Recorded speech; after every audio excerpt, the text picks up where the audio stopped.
Good evening, everyone, and thank you all for coming, for braving the cold and the impending rain to come and spend the evening with us. My name is Stefanos Geroulanos. I am the director of the Remark Institute, and together with Sam Paul and Amy Nguyen, who have organized this event, I'm here to be your host for the evening. We're going to have this event within the scope of the Consortium for Intellectual and Cultural History, which is a collaboration that we have with Columbia University, which has run now for many years, and which Hent has on occasion been involved as well.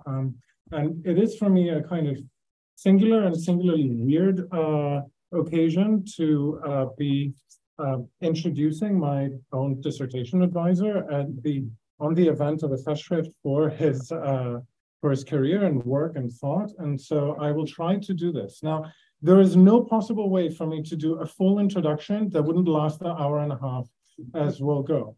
And so I will give a version of the bare basics and then give a sense of how we'll proceed today. So, Hent de Vries is the Paulette Goddard Professor of German, Religious Studies, Comparative Literature, and affiliated Professor of Philosophy here at New York University.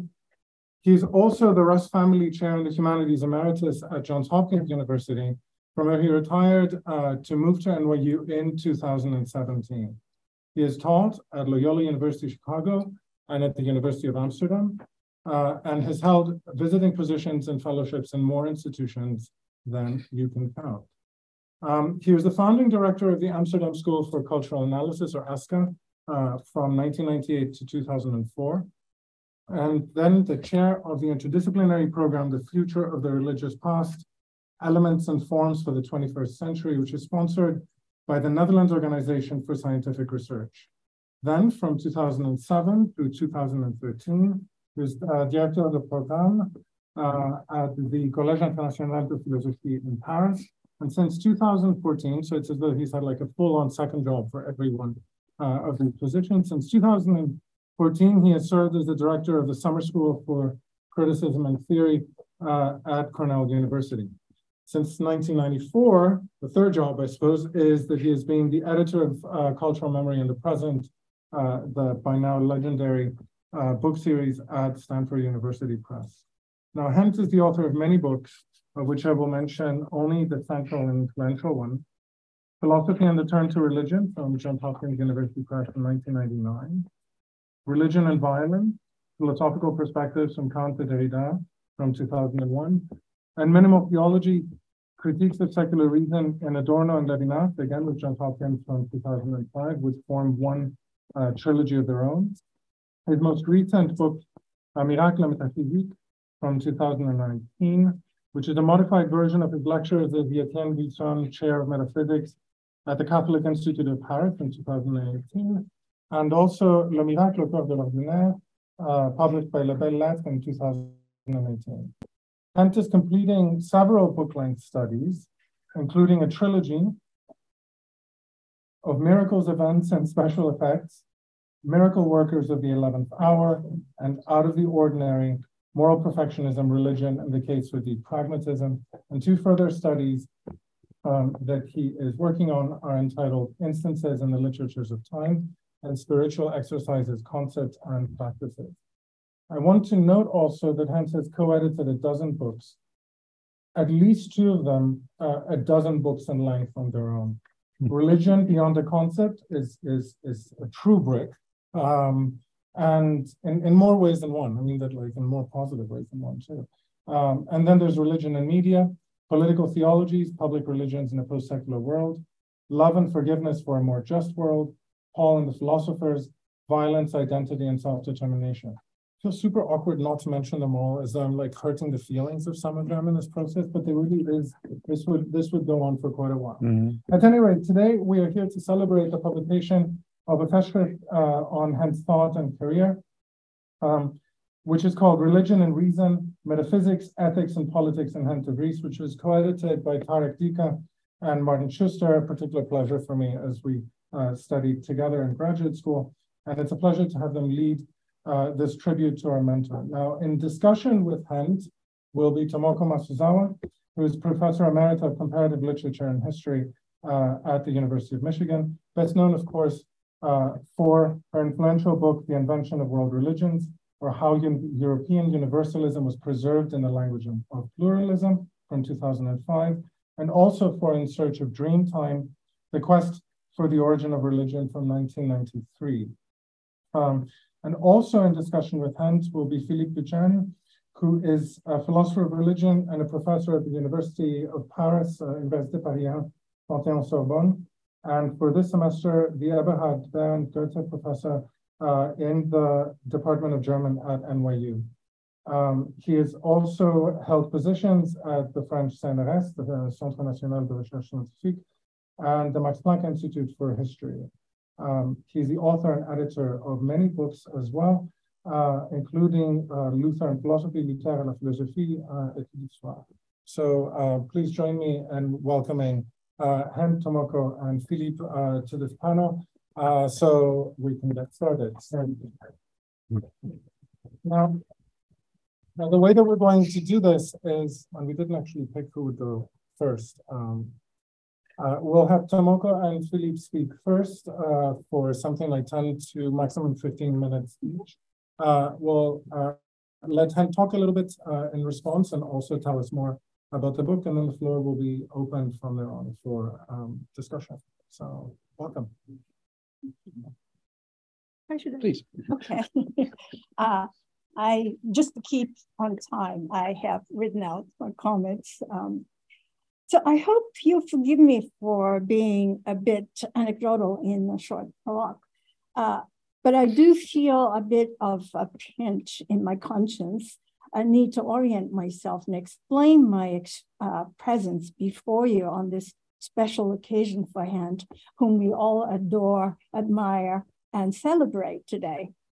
Because I, being a rather metaphysically obtuse historian that I am, you might wonder, what business do I have speaking on and for this paragon of the most advanced philosophic thinking?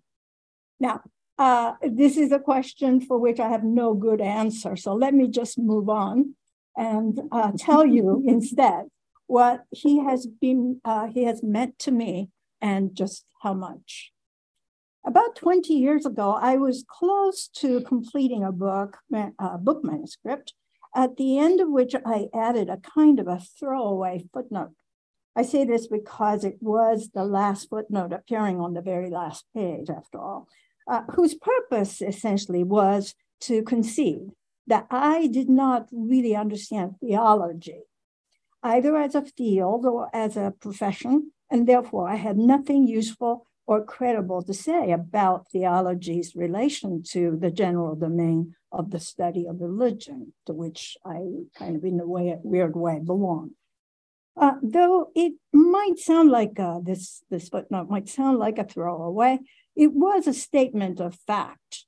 I didn't know or didn't understand what kind of endeavor, what kind of intellectual tradition theology really was. Around the same time, in 2003, I think it was, I met Hent for the first time at the conference.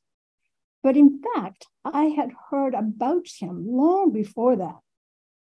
And that's under this circumstance. One of our mutual friends, who is now, unfortunately, a departed friend as of last year, Rainer Nägele, who had been at the Johns Hopkins for some time, told me about this young colleague of his who had written a stunning treatise that I would certainly appreciate, he said, called Theologie in Pianissimo.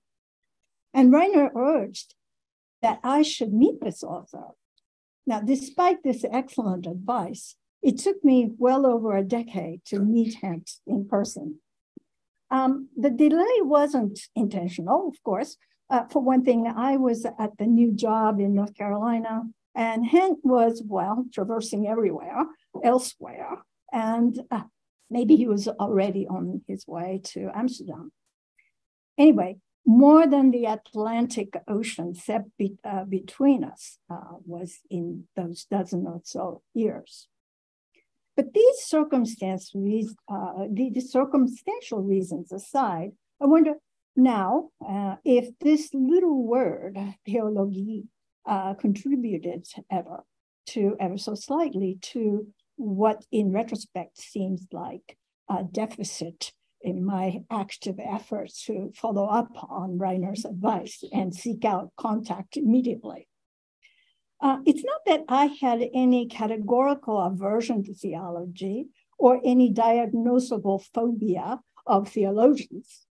And I didn't really make any automatic assumption that anyone who writes a book with theology in the title would be a theologian. It's just that I had never met anyone of that description that I felt I could understand what they were about. So, who was this guy? And what could it possibly mean for theology to be in pianissimo? Isn't theology, as a rule, rather loud and assertive? I wasn't thinking this way out loud, of course, but there is such a thing as subliminal thought process, so I can't rule out that I was thinking like that. So it was in the back of my mind. I may have been thinking like this. So in any case, it wasn't until 2005 when his book came out in the enhanced English version that I could pick up that train of thought. But this is already misleading, actually. When I first read Minimal Theologies, I wasn't really worried about theology at all. Rather, the book's first impact was that I was simply stunned, astonished in the best possible way by what he did with Habermas. Anyway, starting around, that's a long story, but that was my first shock, which was great, I thought. And I had considered, had a considerable amount of envy for what he has done. Anyway, starting around this time, we found ourselves as frequently in the same conference on such professional venues, which was rather surprising because, after all, it's not like we were much alike in what we do. And other than perhaps that we both were in the kind of an outer orbit of the mainline religious studies as it was practiced and institutionalized at that time. But in addition to those occasional, the occasions that were created by other people, so to speak, we also became more proactive in creating opportunities to engage with each other. In effect, we spent several years playing catch up, making up for the lost time, freely conversing and calibrating the terms of our respective scholarship. And of course, there are a number of other people involved in this, but it was really important moment for me. Other people, we continue to be really close and friends with, like Winnie Sullivan at Indiana and Jonathan Sheehan at Berkeley, historians, legal scholars, well, any number of people. So that was the context. So in the course of this process in those years, the question of theology didn't really come up very much between us. True, Hent owned that he was trained in theology, but he added, quote, not in the confessional kind. He said that. And I was satisfied with that, even though he didn't exactly specify, and I certainly didn't know what this other kind of theology might be. Whatever it was, for me, he was this other kind of theology, and I was fine with that. And I think all this came about naturally, without a hitch, really, because I suspect neither of us had much investment, positive or negative, in the notion of theology itself. It was not an over-perfected term, you might say. Now, of course, I could be totally wrong about this, and he was being polite. That's possible. But in any case, I don't think we ever tiptoed around this issue. It wasn't a sensitive subject.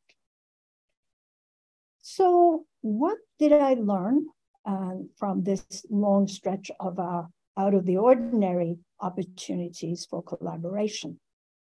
And what do I know now about the practice of theology in pianissimo? This question also defies an easy answer, so you're not going to get one.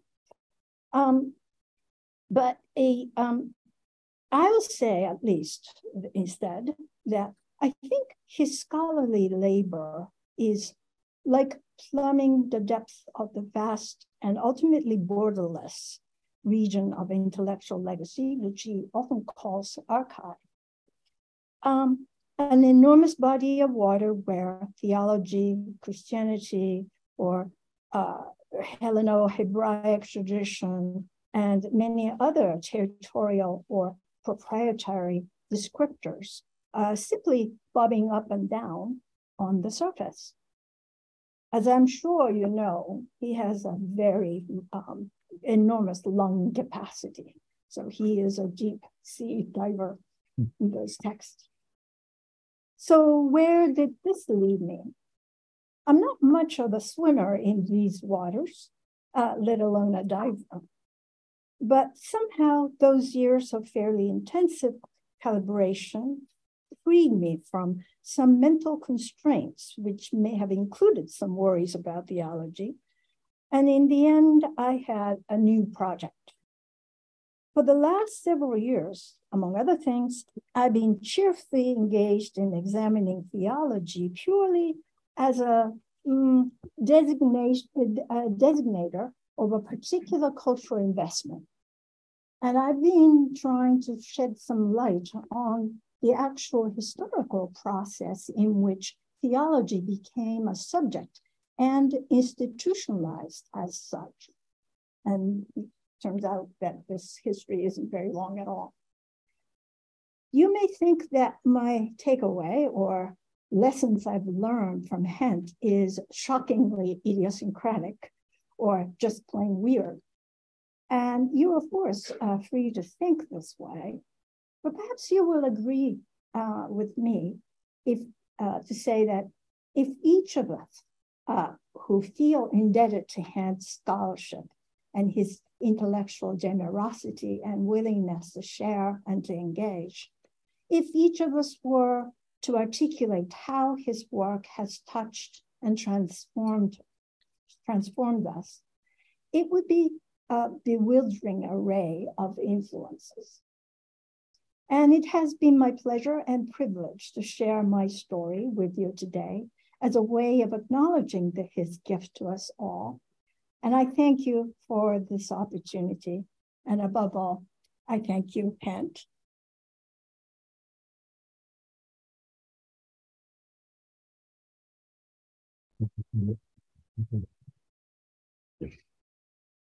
Okay, thank you. Gilles Deleuze once wrote that history of philosophy is an art of the portrait. Indeed, Deleuze's book on Hume, Spinoza, even Kant are portraits. I think this applies to living philosophers as well, especially when you're committed, as I am so delighted to be today, to speaking of such a living, indeed, and vivid and vibrant philosopher such as Hent, a philosopher who seems to concentrate in his person the whole life of the mind, vita activa and vita contemplativa, all in one. The temptation, however, is then to speak of the philosopher rather than of his philosophy. This is all the more tempting when you are, as I am now, driven by enthusiasm and filled with gratefulness for having the opportunity of celebrating Hent with all of you. And for that, I thank Stephanus and the Remark Institute. It happens, nevertheless, that Hent and I are people from the North who are not comfortable with the idea of speaking in terms too personal.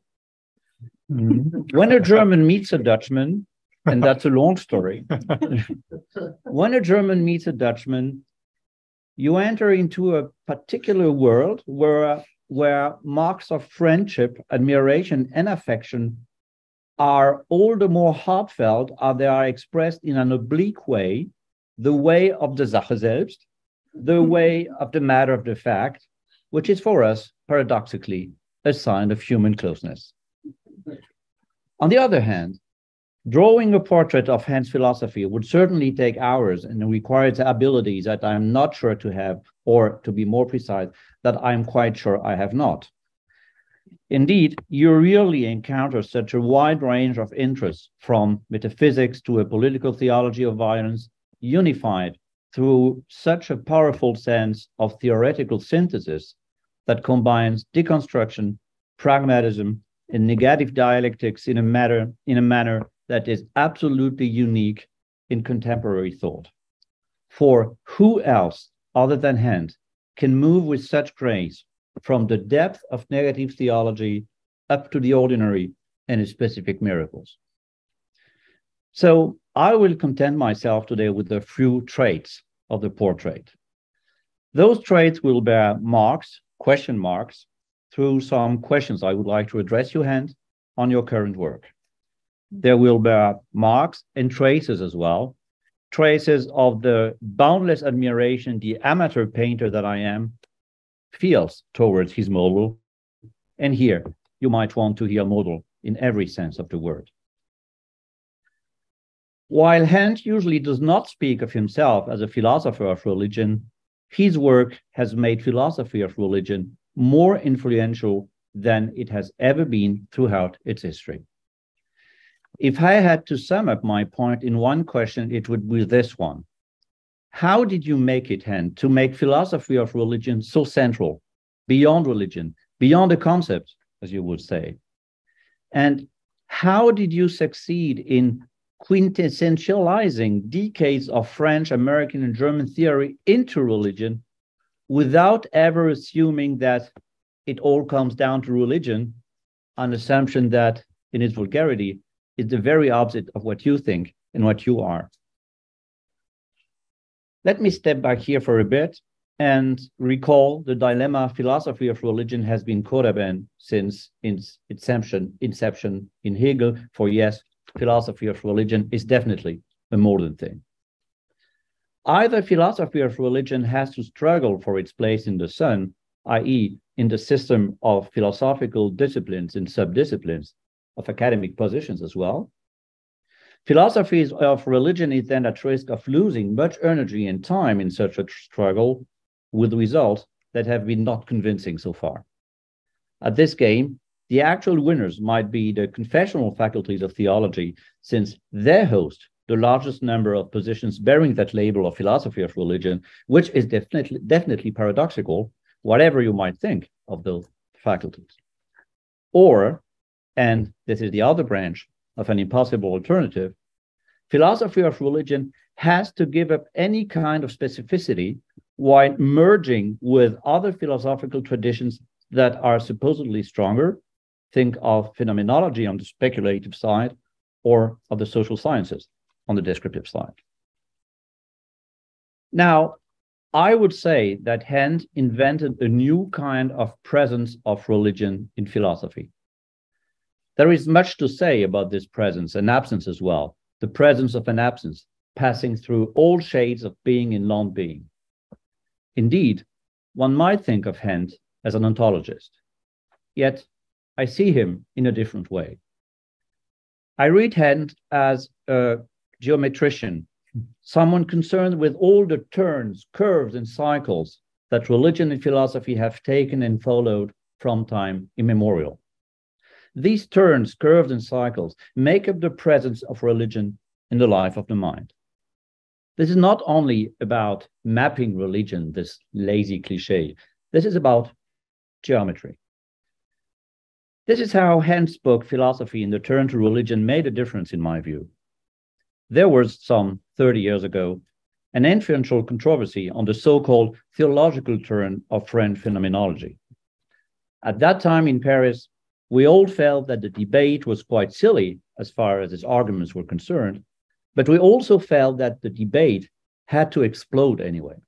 So we let it explode. And maybe we were not so wrong doing so, for it was an inaugurating event for a whole generations of philosophers, among which I count myself. However, you, Hent, were the one who saw that there was something highly symptomatic about it that needed further treatment. The de Vries treatment was twofold.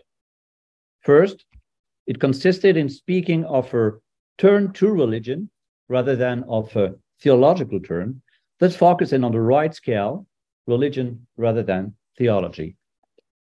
Such a focus shift, made possible by this strategical distinction between theology and religion, has profound roots in the history of Christian theology. Think of Semmler and of the movement called Neologie in 18th century Germany. But I cannot insist enough on the impact that a repristinated distinction has had on contemporary debates such as the phenomenology debate and others. Second, Hent felt that what was at stake here was to know what it means for philosophy to take a turn and what might be able to make philosophy take a turn. Fact is, but what is a fact here? Fact here is that there are not so many candidates outside of religion for reasons that are metaphysical as well as anthropological, and that you've always been able, Hent, to bring together. So what happens when philosophy takes a turn? And what happens when religion and philosophy take a turn, or different turns, be it in a synchronized or in an asynchronous way? In what kind of space do these turns take place? And from what place, what point of view are we supposed to observe the space? This is hence geometry. There are many grips on these issues. Today, I am choosing to address the academic one. From which place in the academia are such turns of and to religion to be observed? Earlier, I mentioned that your work has made philosophy of religion more influential than it has never, ever been.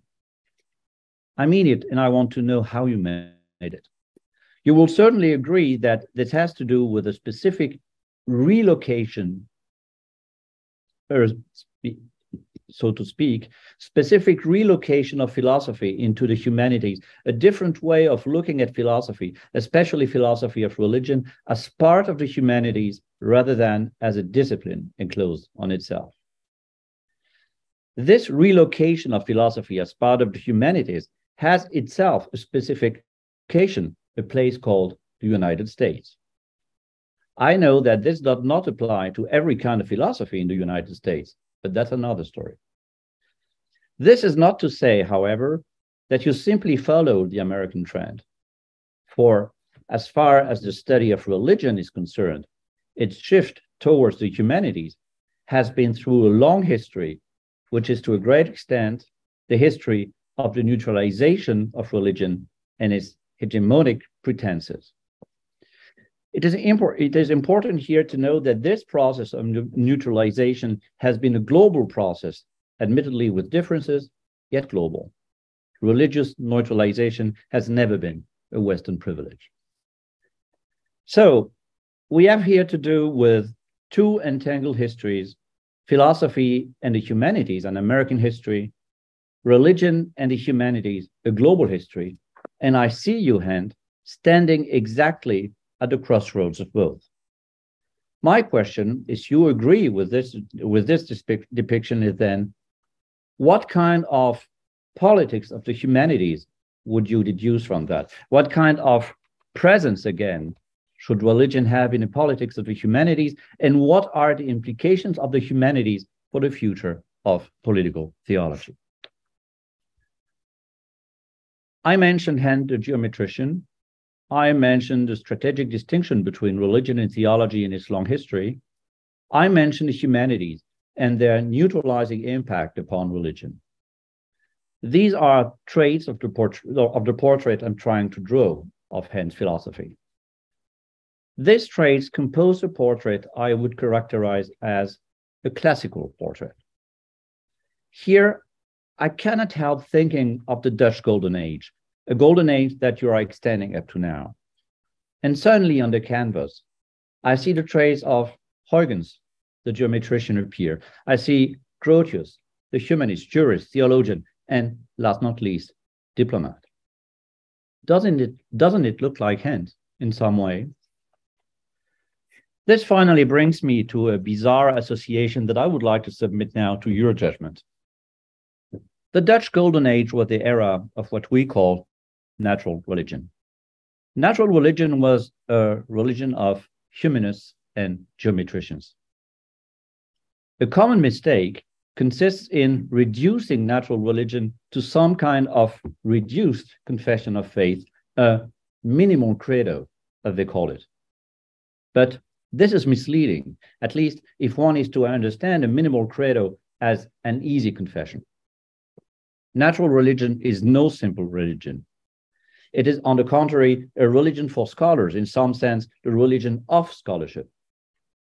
It is, more precisely, the way scholars who are definitely no simple folks understand what simplicity might mean. I quote, strategically advocated, cautiously and provisionally interned simplicity.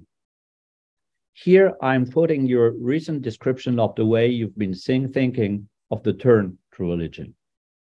Note that through caution and provision, Descartes is now meeting Huygens and Grotius, a classic portrait, I insist. So the purported naturalness of natural religion is in fact a cautious artifact. Natural religion is a religion of all religion, the religion that embraces the past of all religions. In one word, the archive of religion. And I experienced that myself while working on my hero, Lessing. But doesn't it resonate in some way with your own concept of religion as archive that Tomoko also mentioned? No offense to analytic philosophy of religion, but natural religion today is not where you might think it is. In the anti-retractationist that closed the Festschrift, you remind us of the necessity to think of religion at some reasonable distance from, I quote, the phenomenon and lived experience of religion. This is, in your view, the strategic role of religion as archive, as opposed to what you call the apparatus of religion. Archive, apparatus. Isn't it a new way to look at what we earlier called natural and revealed religions? Of course, and this will be my conclusion, of course, there is no point in reducing your philosophical enterprise to some repristination of natural religion in a postmodern age. Your work is not only a deconstruction of only lived religion, of any lived religion, it is a deconstruction of natural religion as well. But maybe it is also the deconstruction that natural religion has always been itself in its core. It is a basic Derridean truth that what is being deconstructed still hounds the process of its deconstruction, and that a deconstruction worthy of its name needs to do justice to what it deconstructs. The clock is ticking, I need a rush, but finally, I'm wondering whether natural religion might not be the point where deconstruction, depragmatism, and negative dialectic meet in your work. Natural religion as deconstructed religion from the outset, natural religion as negative religion, a religion hollowed out, as it were, traversed by what it lacks, an awareness of what is missing. And finally, natural religion as nobody's religion, giving way to noble agencies for that very reason that it is nobody's religion. Would this make sense to you? And now that nature has become everybody's major concern, should not the environmental and anthropological terms draw some lessons to the turn to religion in Hent de Vries' version? Thank you.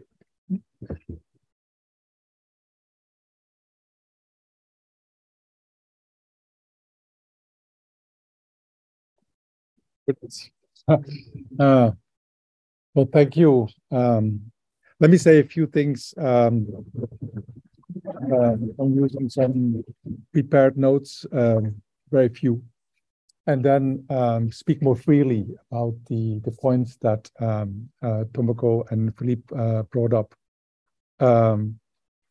First of all, I would like to really start by thanking Stefanos as director of the Remark Institute for his kind words of introduction, and which I found, deeply moving. On another occasion, we should all talk about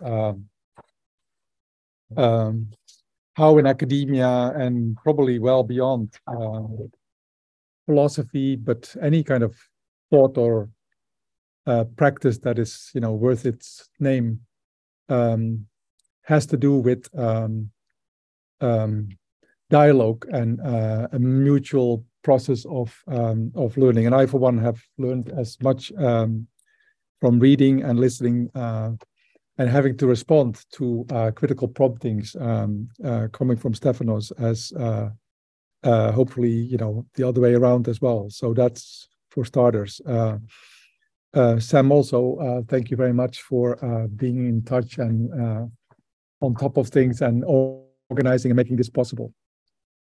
I would also like to express my gratitude to Professor Tomoko Masuzawa and Philippe Büttgen, both of them thinkers, writers whose works, thinking, intellectual energy, and also deep integrity next to Steph's own, I have come to greatly admire and rely on over the years as truly exemplary in our fields. And those of you who have experienced me in the classroom or in the context of conferences and summer schools and whatnot, this is starting to begin an answer to several things that were mentioned now. Know that I somehow deeply believe in questions of intellectual style rather than any of the theses and propositions or methods that we might further espouse. And thank you all here in the audience, both present here in the room and present virtually via Zoom. I can see some of you here. Thank you for your kind interest, which I not only deeply appreciate, but not take for granted at all. First of all, this is a busy time of the year, halfway through the semester on the eve of NYU's spring break. So your attendance in whatever form is remarkable all by itself. Now, before responding and just bringing one or 2 points across, I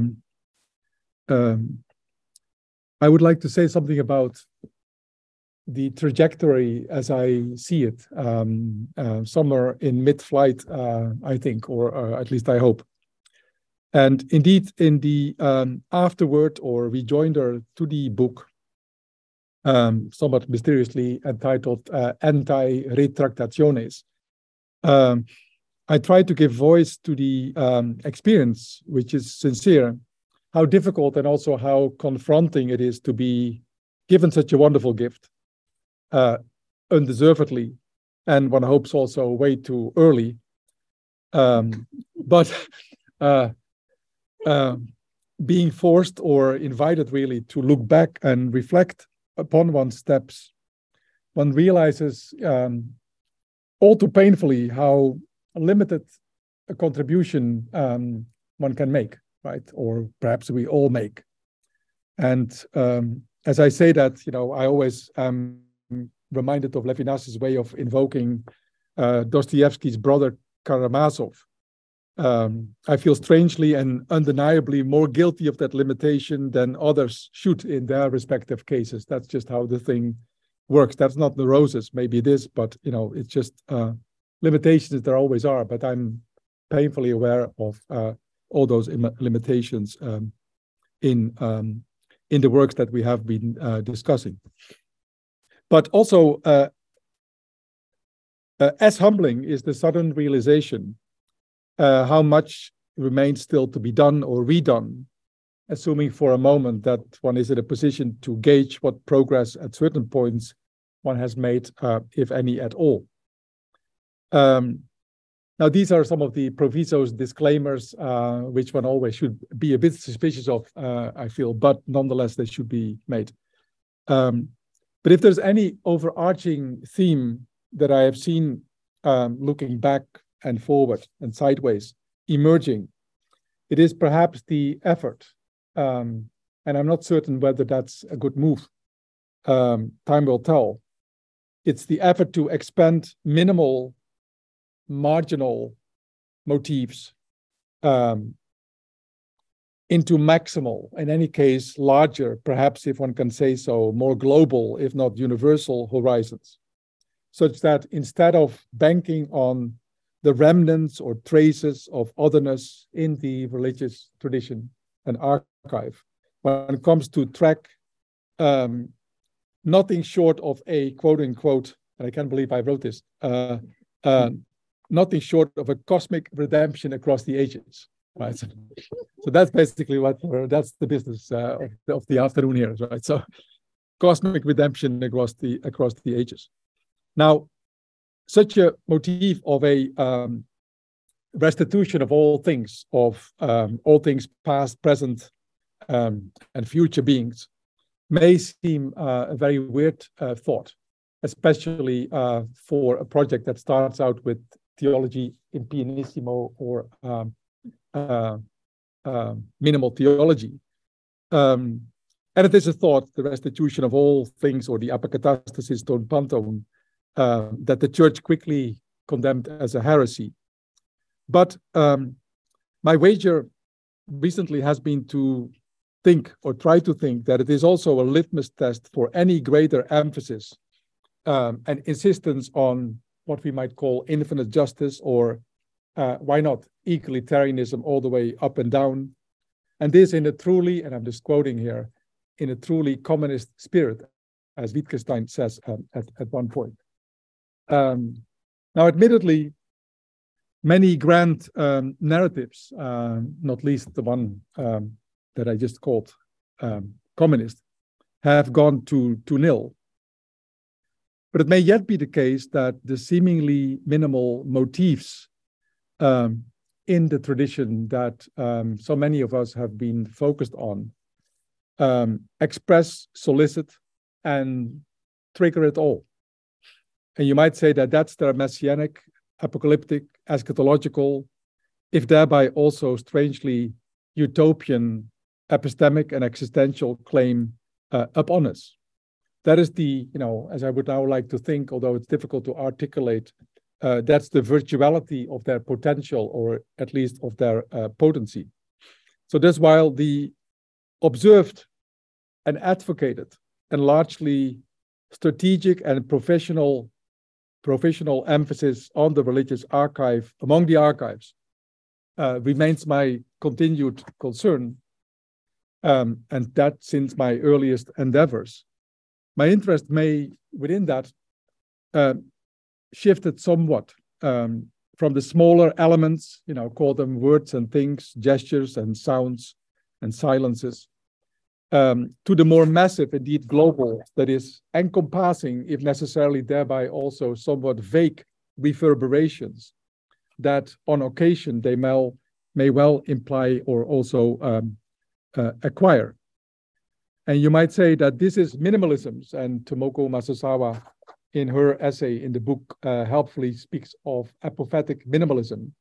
This is minimalism's maximal import, which is what we cannot but believe and must rely on, making it true as we speak, right, and especially do things accordingly.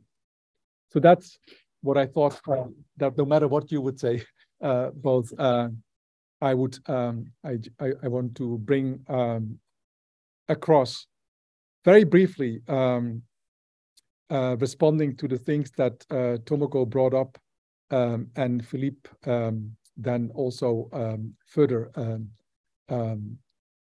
elaborated. Yeah, there is something strange if one doesn't start out from a confessional background per se, or if doing so, one is deeply convinced that we must also do so by means or under the regime of methodological atheism, a certain suspension of the truth question. There is something strange in our engagement with theology as a term, as a tradition, as also an archive, and religion. And I do remember that for me, originally the challenge was to go about this in a different way than I was taught, which is not to study, let's say, religion from the perspective of Religionswissenschaft or the science of religion, where you basically are dealing with a science focusing on God between quotation marks as a cultural object, right? Whose existence and value is further left, in abeyance. Or where the other alternative was to go all in and to have something like a, theology proper, say, which, one could not but translate into a science, right? Not really a science, right?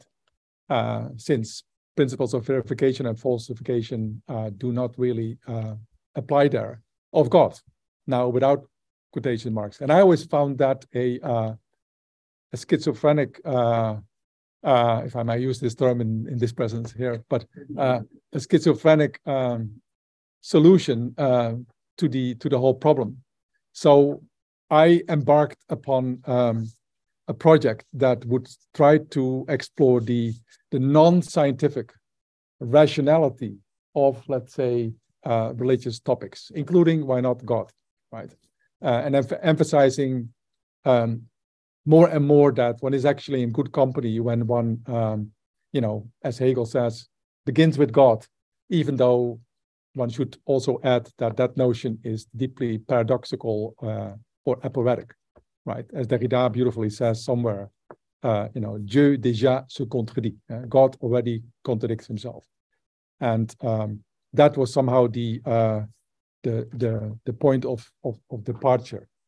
The rest is, footnotes, really, and ongoing to that intuition, which is, an ongoing exploration of critical terms of the study of religion, and an effort to do so without giving up some sort of proprium that would not let itself be reduced to historical, philological, sociological, anthropological, or especially culturalist approaches. So, that was the one reason why, as Steph was so kind to remind us, some of us got involved in this Amsterdam School for Cultural Analysis. Why cultural analysis? Because it could not be cultural studies. Why? Because cultural studies had somehow, there comes the beginning of an answer, naturalized the approach of all the things that we were passionate about and interested in. And so there's that, the pursuit of a non-scientific, but strictly philosophical pursuit of religion. And is that rationality the same, even though it insists on the critical nature of its terms, which need to be renegotiated time and again? Does that bring us to natural theology? Maybe in a sense, yes. And one might wonder if one teases out the non-scientific rationality and finds it even in Habermas or Adorno and so many others, is one not trying to formulate some sort of a minimal creed, as Spinoza says in the Tractatus Theologico Politicus? And I would say yes and no, because the formalization even though I'm not sure whether it adds up to a geometry. It would be great if it did. I would love that. Ultimately leaves the very concept of nature behind. It's very interesting that not knowing what you would ask me and what you just laid out beautifully, quite recently I was asked to speak on at a conference on the phenomenology of religion. And I wanted to go back to my student days, where the phenomenology of religion was in disrepute. And that was very much a Dutch history as well, even though it had reverberations, worldwide also on these shores. But the phenomenology of religion was identified mostly with a massive tome published by Gerardus van der Leeuw, who was an omnivorous writer and thinker, even became Minister of Education for the Labour Party after the Second World War. It lasted only a year, but nonetheless, I deeply admire that actually. But the question was, well, when I studied, was he not somehow essentializing religion, finding religion everywhere? Was he not trying to do what people, did in the Eranos group? People like Mircea Eliade, or maybe up to a point even Scholem and Henri Corbin in France. So was he not like existentializing and essentializing religion to the point that even though we were not, say, biologically hardwired, it was nonetheless something like a fact of reason of human nature, that there be religion, whatever the multivarious forms it takes, which he was, took great pains to lay out. And I came to think that, well, to the extent that Van der Leeuw and many of his colleagues tried to tease out the essence of religion in an intuitive grasp, in a Wesenschau, as it were, they were perhaps not really as radically invested in the phenomenological project as they could have been. And that if one would take, let's say, the founding father of phenomenology, Husserl, at his word, one would come perhaps to a concept of religion, maybe even a vision of it, that got rid of all the naturalist accretions that were quite manifest still in the project of Van der Leeuw.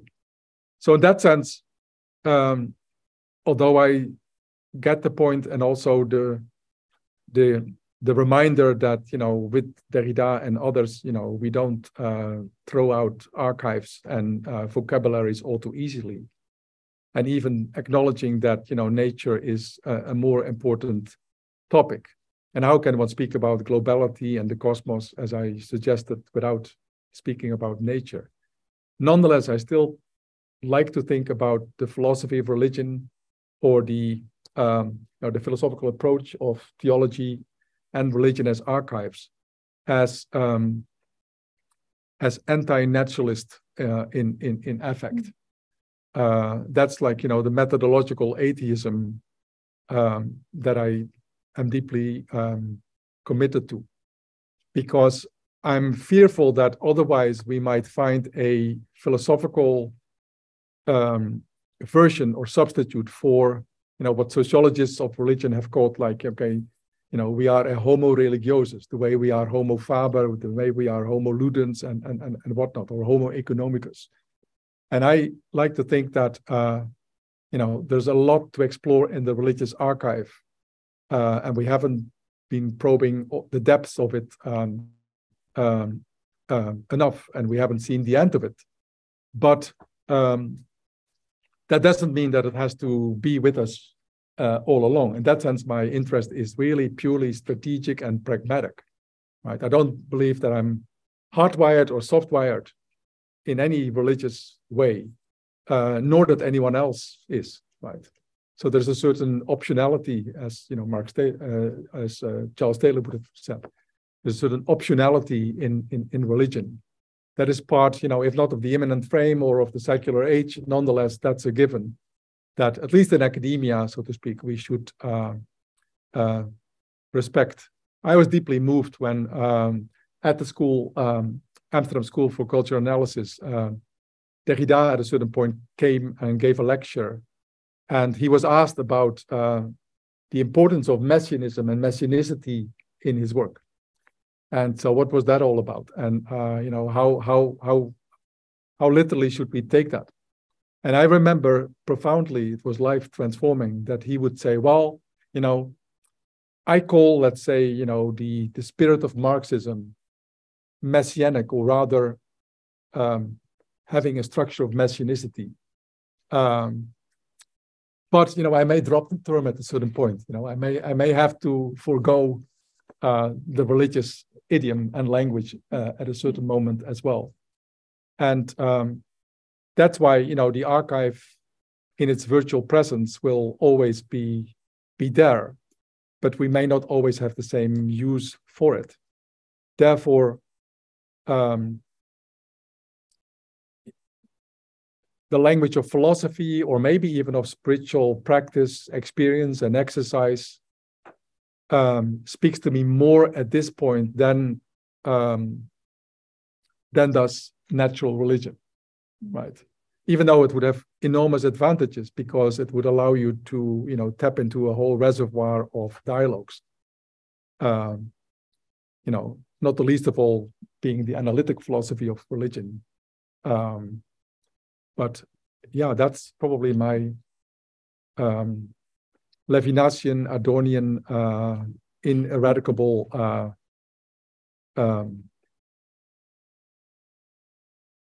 limits that tell me that, you know, nature is something to be always treated with a certain suspicion, even though that was not at all what you were suggesting. But I'm more willing to capitulate on the term ontology, strangely enough, than on the term nature. But, okay, I'll leave it at that. Well, thank you so much, Philippe. Thank you. Thank you so much, Tomoko.